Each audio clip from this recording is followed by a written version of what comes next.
जी आगे बात जरा जम्मू की करते हैं, क्योंकि जम्मू की सियासत इन दिनों काफी ज्यादा गर्म है। और कल जेडीए का बिल्डोजर चला रूपनगर जम्मू के अंदर, जिसके बाद दर्जनों घरों को तोड़फोड़ हुई है। और सरकार का यह मानना है कि जो जमीन जेडीए की थी उसे रिट्रीव किया गया जी, तकरीबन 41 कनाल प्राइम लैंड रूपनगर जम्मू के अंदर। और बड़ी मशक्कत के बाद यह मामला चला, लेकिन सियासत इस पर यह हो रही है कि सरकारी अहकामात को नजरअंदाज, अदालती प्रोसीजर को नजरअंदाज करते हुए सिलेक्टेड बिल्डोजर चलाए गए और सिर्फ सेल्फ कॉन्शियस को पूरा करने के लिए इस तरीके के इल्जाम जो है वो लग रहे हैं कि जो लोग at the helm of affairs हैं वो चंद लोगों की बातों में आकर इस तरीके की कार्रवाई कर रहे हैं। तस्वीरें आपके सामने हैं जी, ये तो कल की तस्वीरें हैं जब बिल्डोजर चला 41 कनाल जमीन प्राइम लैंड रूपनगर की, जिस पर दावा जम्मू डेवलपमेंट अथॉरिटी का है कि उनका था, कब्जा था, हटाया गया। और तकरीबन 5 से 8 घंटे लगे 1 दर्जन से ज्यादा पक्का कच्चा स्ट्रक्चर जो खड़े किए गए थे उनको डिमोलिश करने में। और उसके बाद एक जो प्रोसीजर होता है, कोडल प्रोसीजर जो है, उनको फॉलो करने की बात कही गई है सरकार की तरफ से, एडमिनिस्ट्रेशन की तरफ से। और लोगों का मानना है कि सुबह 5-6 बजे डोजर ने कार्रवाई शुरू की, न तो किसी को बताया गया और ना ही किसी को पता था। और सरीहन ये खिलाफ वर्जी है जी हुकूक की, कानून की, और सरेआम धज्जियां बिखेरी गई हैं कानून की। ये उन लोगों का मानना है जिनके आशियाने टूटे। लेकिन सियासत काफी हुई है।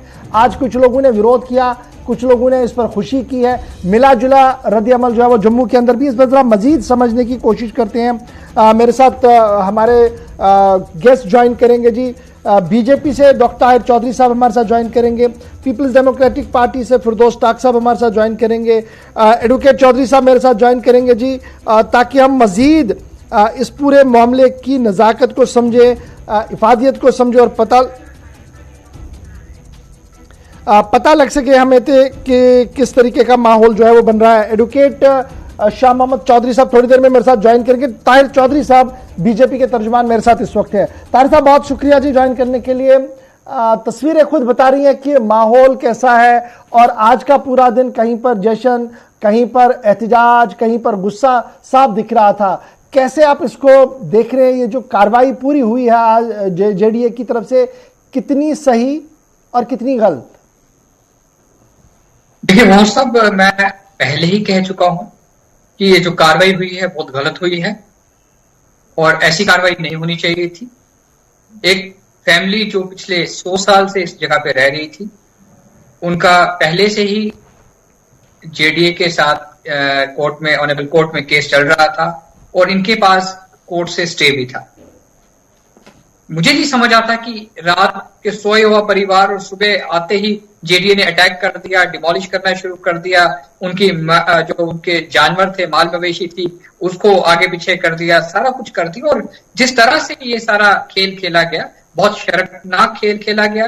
भारतीय जनता पार्टी का स्पोक्स पर्सन होने के नाते हम इस चीज का कड़े शब्दों में मजम्मत करते हैं। बहुत गलत हुआ, बहुत बुरा हुआ, लेकिन जिन लोगों ने भी किया उसके ऊपर ऑनरेबल एलजी साहब को देखना चाहिए कि क्यों हुआ ऐसा, इंटरवीन करना चाहिए। ऐसी चीजें नहीं होनी चाहिए। मैं कह रहा हूं जिस तरह इन लोगों के ऊपर अटैक किया गया है जेडीए की तरफ से, ऐसा क्यों किया गया इनके घरों के ऊपर? इन लोगों को मार दिया जाता, इससे अच्छा किस्सा ही खत्म हो जाता। जमीन भी जेडीए को मिल जाती, थोड़े दिन सभी लोग प्रोटेस्ट करते, कंडोलेंस करते, बाद में सभी भूल जाते। ऐसा करते थे ना, उनको जीने में रहने दिया गया, ना मरे हुए में रहने दिया गया उस परिवार को। ये क्या कुछ हो रहा है जम्मू में? क्या ये जो एक लॉजिक पैदा करने की कोशिश की जाए है डॉक्टर साहब की, जो कुछ हुआ जी ये अदालती अहकामात के तहत हो रहा है, ऑल जो भी देखा गया है जी ये कार्रवाई ऐसे हो रही है? और क्या मैं ये मानूं कि अफसरशाही इतनी ज्यादा पावरफुल हो गई है कि कंसल्टेशन प्रोसेस खत्म कर दिए गए हैं? देखिए गौर साहब, जो कुछ हो रहा है बहुत गलत हो रहा है और बार बार गुज्जर बकरवाल समुदाय को, गुज्जर समुदाय को टारगेट किया जाता है। क्यों किया जाता है? ऐसा नहीं होना चाहिए। ये वफादार लोग हैं, सही हिंदुस्तानी अगर लोग हैं तो गुज्जर कौन है? हिंदुस्तान का झंडा लेके आगे चलने वाले लोग हैं। इन लोगों ने कुर्बानियां दी हैं। और मैं ये सीधी सी बात कहूंगा आपके माध्यम से, अगर ये लोग हैं तो जम्मू कश्मीर के अवाम को दूध मुहैया होता है, घरों घरों में दूध जाता है, हमारे बच्चे दूध पीते हैं। क्या कुछ नहीं करते ये लोग? पूरी उम्र तो ये लोग यही तपस्या करते रहे, एक जगह से दूसरी जगह, दूसरी जगह से तीसरी जगह। इनको कहीं बसने नहीं दिया, कहीं टिकने नहीं दिया। और आज एडमिनिस्ट्रेशन का ये हालात है। कल के जो वाकया हुआ है उसमें तो पुलिस भी शामिल थी, पुलिस का भी हाथ था, एडमिनिस्ट्रेशन का भी हाथ था, डिपकॉम का भी हाथ था। सभी एजेंसियों ने एक साथ होकर ऑपरेशन चलाया। फिरदौस टाक साहब भी हमारे साथ हैं। फिरदौस साहब बहुत शुक्रिया जी ज्वाइन करने के लिए। मैं देख रहा था मैडम मुफ्ती का भी ट्वीट आया है। सीधी सी बात है, ट्वीट लाजिम बनता था, रिएक्शन आनी थी वहां से, लेकिन आप ग्राउंड जीरो को देखते हैं, आप जम्मू के अंदर है और सिचुएशन को एसेस कर पा रहे हैं। पहले दिन से ही, बड़े दिनों से ये खदशा था कि जनाब ऐसा होने वाला है। अब ये स्पेसिफिक रूपनगर में होगा, शायद ये किसी ने सोचा भी नहीं था, लेकिन अफवाहें बड़ी थी। तो क्या मैं ये बनूं कि पहले अफवाह डाली गई मैदान में और जब ये देखा गया कि ऑल इज वेल, उसके बाद जेडीए अपने प्लान को एग्जीक्यूट करने में कामयाब हुआ? कोई पहला इंसिडेंट पिछले 3-4 सालों में जम्मू और जम्मू के आसपास की जो लोकेलिटीज है उसमें नहीं हुआ है। और यकीन मानिए कि तकरीबन 100-150 के करीब फैमिलीज जो है ऑलरेडी अपना जो है घर बार लुटा चुके हैं, जो ये एंटी एनक्रोचमेंट के ड्राइव के नाम पर जो भारतीय जनता पार्टी और भारतीय जनता पार्टी के जरिए जो एडमिनिस्ट्रेशन यहाँ पर है। जम्मू में बहुत देर से जो मुस्लिम तबका है उसके खिलाफ एक बहुत सिंस्टर डिजाइन्स के तहत फ्रंट खोला गया है। पहले भारतीय जनता पार्टी की तरफ से जम्मू के जो गुजर है और बकरवाल है और मुसलमान तबका है, माइनॉरिटी तबका है, उनको हमेशा से जो है जियोग्राफिक थ्रेट, जियोपॉलिटिकल थ्रेट के तौर पे पेश किया गया। जब भारतीय जनता पार्टी की हुकूमत आई और भारतीय जनता पार्टी केंद्र के जरिए जम्मू कश्मीर में रूल करने लगी, तो ये काम उन्होंने अपनी सिस्टर ऑर्गेनाइजेशन जो शेडो ऑर्गेनाइजेशंस थी उनके हवाले कर दिया, जो दिन रात जम्मू में एक ही राबते रहे कि जम्मू में जो कश्मीरी आके बस रहे हैं, जो डोडा किश्तवाड़ से आ रहे हैं, जो रजौरी पुंछ से आ रहे हैं, और जो गुजर तबका, बकरवाल तबका जो सदियों से जम्मू का ओरिजिनल बाशिंदा है, वो बेसिकली जम्मू के लिए एक जियोपॉलिटिकल थ्रेट है और जिसे इस्लामानाइजेशन का भी नाम दिया गया।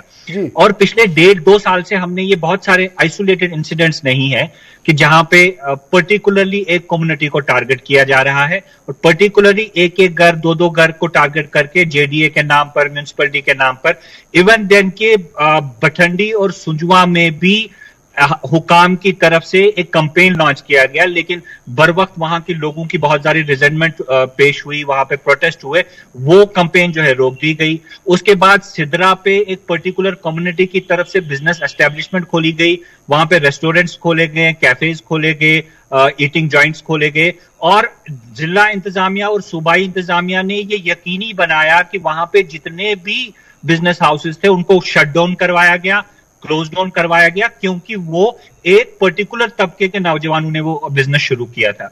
तो ये जो डॉक्टर साहब अभी कह रहे थे कि ये एडमिनिस्ट्रेशन कर रही है, इंतजामिया कर रही है, या तो ये बात हकीकत है कि चूंकि ये किसी और तबके से ताल्लुक रखते हैं और भारतीय जनता पार्टी की जो कोर ग्रुप्स की मीटिंग होती है उनमें भी इनको क्या कहते हैं शामिल नहीं किया जाता। मैं चौधरी साहब के पास जाऊं उससे पहले मैं डॉक्टर साहब जरा आपके पास दूंगा। कहने के ये जो जनाब बड़े दिनों से तो ये अफवाहें थी कि ऐसा हो रहा और बड़ी बार हुआ भी है, ये तो सीधे सीधे बात बीजेपी पर ही आ रही है कि बीजेपी लेड गवर्नमेंट ही है तो करवा रही है, और यहां पर डॉक्टर साहब रो रहे हैं जी, कह रहे हैं कि ऐसा क्यों हुआ। उसके बाद जरा मैं चौधरी साहब के पास भी चलूंगा कानूनी पहलू जानने के लिए। जी डॉक्टर साहब।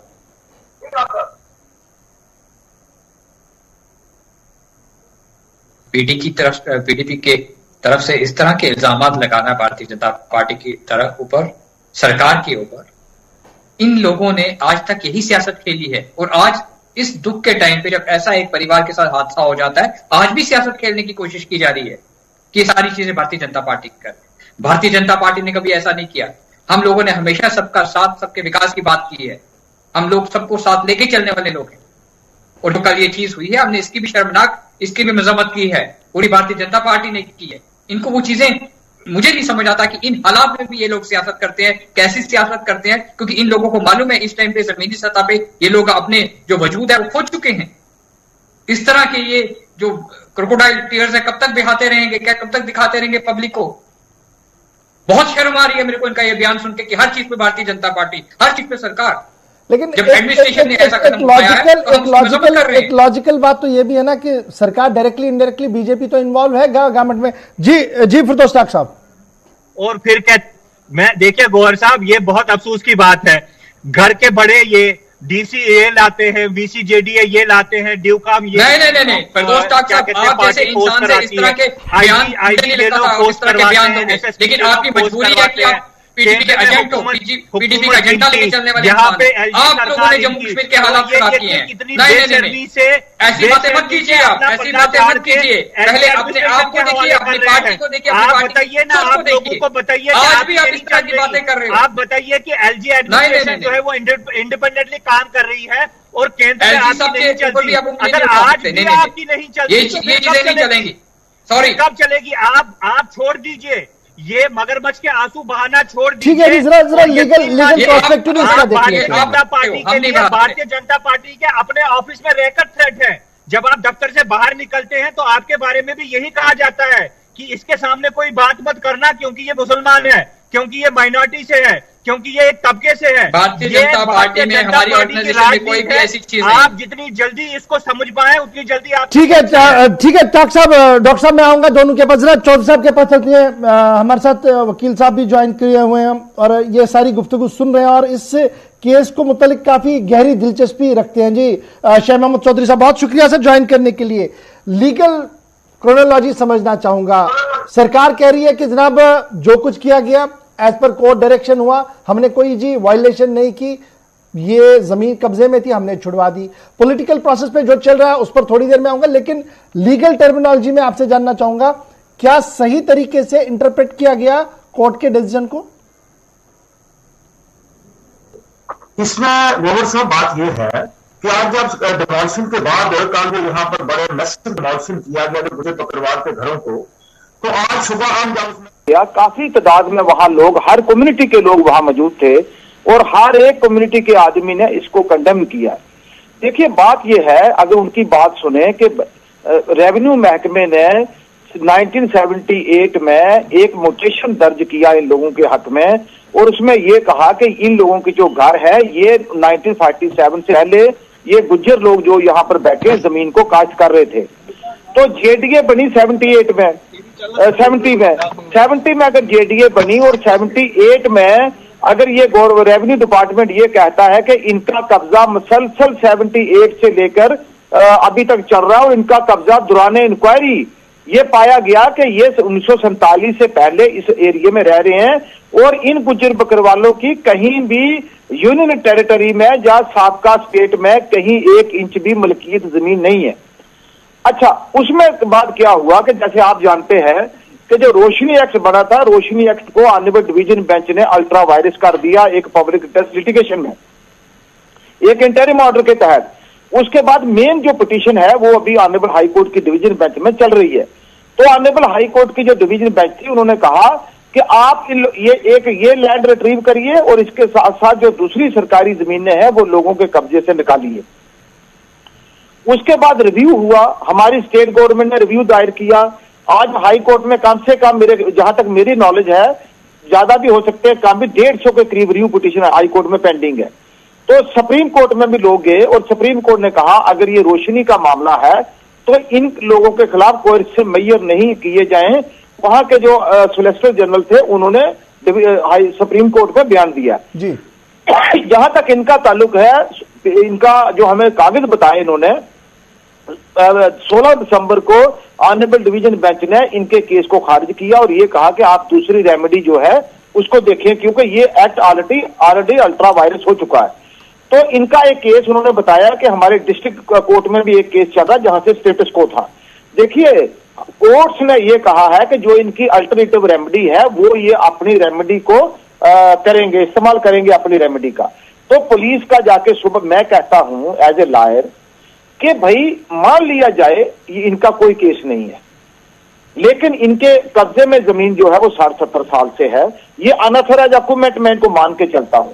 हमारे ऑनरेबल सुप्रीम कोर्ट की बहुत सी जजमेंट्स हैं जिनमें यह कहा गया है कि अगर कोई ट्रेसपासर है, अगर कोई अनऑथराइज्ड ऑक्यूपेंट है उसको लॉ के तहत निकालना है, नोटिस दे के उसको सुन के, और अगर इनको नोटिस आता ये अपनी जो अल्टरनेटिव रेमेडी इनके पास थी ये कोर्ट में जाते अपनी चाराजोई करते। लेकिन क्योंकि पुलिस के साथ जेडीए सुबह आई और जेडीए ने आके तहस नहस करके रख दिया। और मौके पे मैं आपको बताऊं कि मैंने मौके पे जाके हम लोगों ने देखा है कि इनकी गाय, भैंसें, बकरियां, बच्चे, बच्चियां, औरतें, बुजुर्ग जो है गिरा के सब बाहर बैठे हैं। तो जो कल से लेके इनको खाना नहीं मिला, जानवरों को खाना नहीं मिला, और जानवर जो है उनका दूध सामने जाया हो रहा है। तो इस मतलब ये है कि हम डेमोक्रेसी में रहते हैं, we are governed by the rule of law. अगर आपने किसी को निकालना भी है तो उसके लिए एक तरीका है। अगर जमीन जेडीए की है, सरकार की है, ये नोटिस देके जाते, दोपहर को जाते, उन लोगों से बात करते, वहां पर उनका कारपोरेटर है, वहां पर पंचेज हैं, सरपंचेज हैं, बैठते, इस मसले का हल होता। मैं ये कहता हूं कि अगर ये जमीन उस वक्त खाली नहीं थी तो जेडीए ने हाई कोर्ट में ये प्ली ली है कि ये जमीन कुछ लोगों को अलाट की है। मैं ये कहता हूं कि जब इस जमीन का डिस्प्यूट था, जब ये जमीन का मामला सबजुडिस था, जब ये जमीन खाली नहीं थी, तो जेडीए ने उन लोगों के साथ भी धोखा और बेईमानी की है जिनको ये जमीन अलाट की है। जो ठीक है जी, ये तो इसका लीगल प्रोस्पेक्टिव है। लेकिन ताहिर चौधरी साहब, बड़े भाई की हैसियत से, बीजेपी बड़ी पार्टी है, मुल्क के अंदर हुकूमत कर रही है, 24 घंटे हुए, लेकिन एक बड़ा बयान है, एक नेता भी आज नहीं देखा। मैं चेक कर रहा था, हो सकता है मेरे पास वो नॉलेज ना हो जो आपके पास हो। बीजेपी की तरफ से एक वर्ड ही कहा जाता, कम से कम उन लोगों के पास जाया जाता, उनकी बात को सुना जाता, उनको कहा जाता कोई बात नहीं, हम आपकी आवाज उठाएंगे जी एलजी साहब के पास। ऐसा भी तो नहीं हुआ, इसीलिए तो नाराजगी है।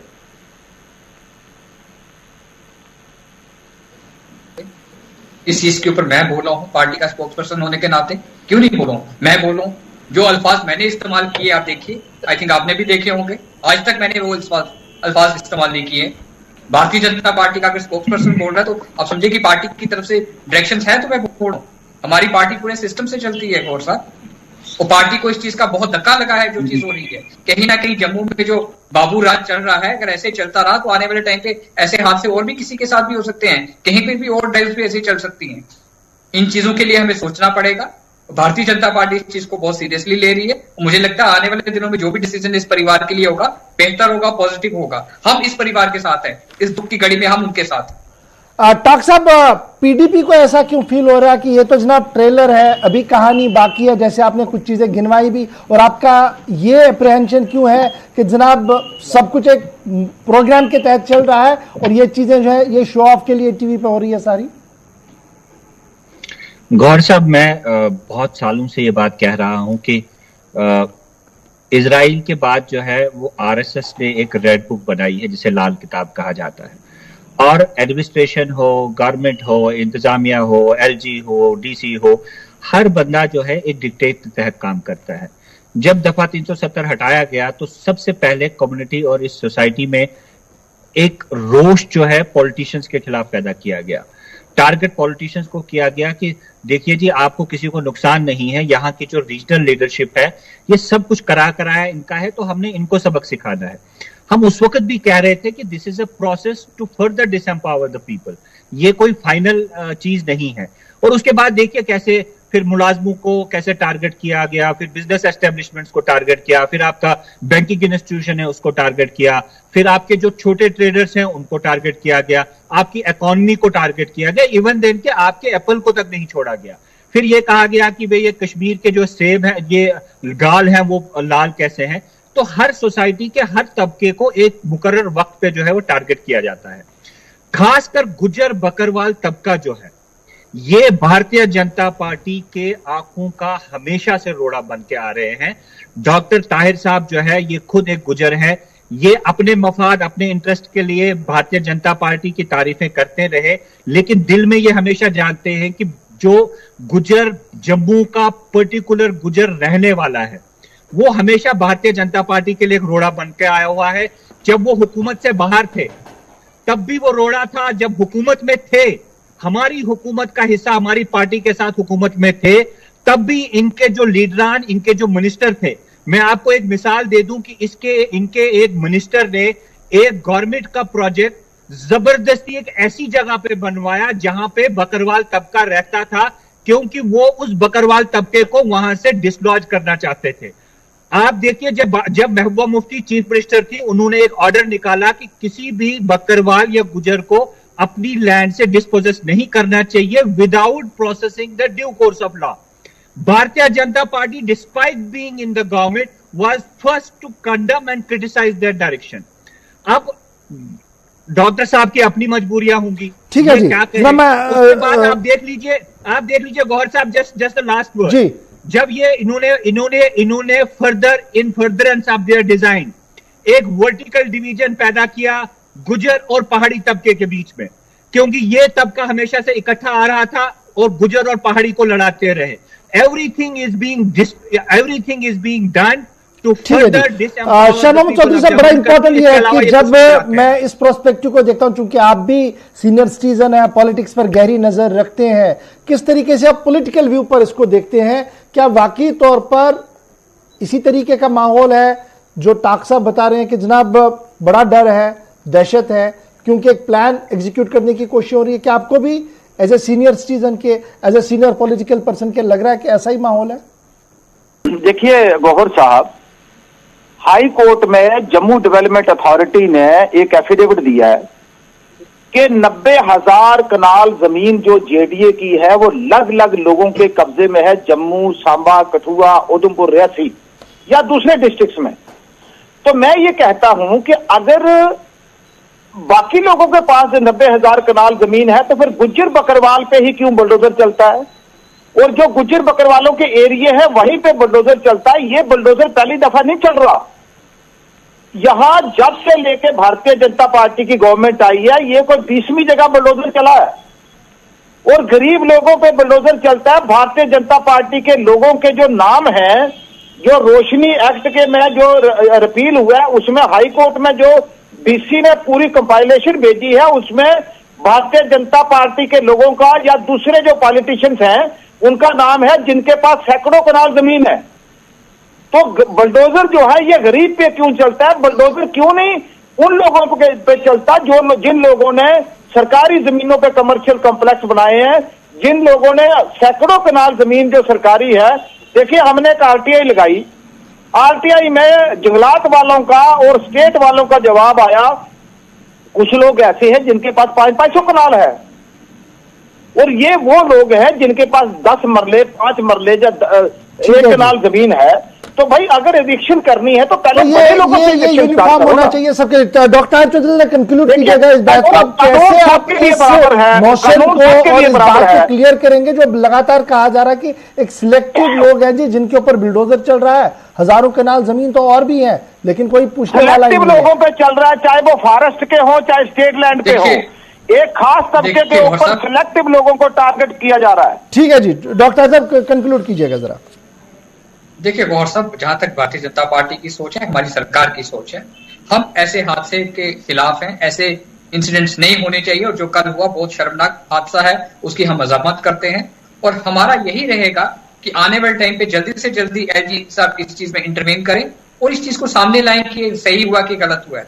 उस फैमिली को कंपनसेट भी करना है, उस फैमिली को मरहम भी लगाना है, हमने उस फैमिली का रिहेबिलिटेशन भी करना है जिनका कल नुकसान हुआ है। प्रिवेंशन चाहता हूं, मैं डॉक्टर साहब को ये कहना चाहता हूं कि एक फैमिली नहीं है, वो 20 फैमिलीज हैं। 40 कनाल जमीन पे 20 फैमिली है, एक फैमिली नहीं है।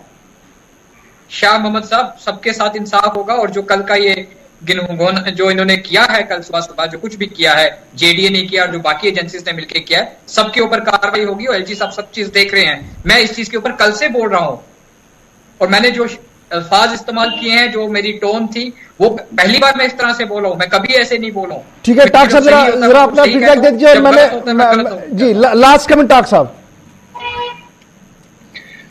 डॉक्टर साहब, वी रेस्पेक्ट योर कंसर्न, आपका एक जेन्युइन कंसर्न है, एक कम्युनिटी की तरफ एक कंसर्न है, लेकिन हम उम्मीद रखेंगे कि आप ये मसला उठाएंगे, लेकिन आपसे एक एश्योरेंस भी चाहते हैं। अगर आप भारतीय जनता पार्टी, आपको लगता है कि जो आपकी बात है ये भारतीय जनता पार्टी की बात है, तो आप ऑनलाइन एक एश्योरेंस दे दीजिए कि अगर आपकी कही हुई बात, अगर ये जो फैमिलीज इफेक्ट हुई हैं, इनको दोबारा नहीं बसाया जाता है और फ्यूचर में ऐसी कार्रवाई एक मखसूस तबके के खिलाफ नहीं होती है, तो आप भी भारतीय जनता पार्टी के खिलाफ प्रोटेस्ट करके भारतीय जनता पार्टी से इस्तीफा देंगे। ये तो बड़ा मामला बन गया जी डॉक्टर साहब।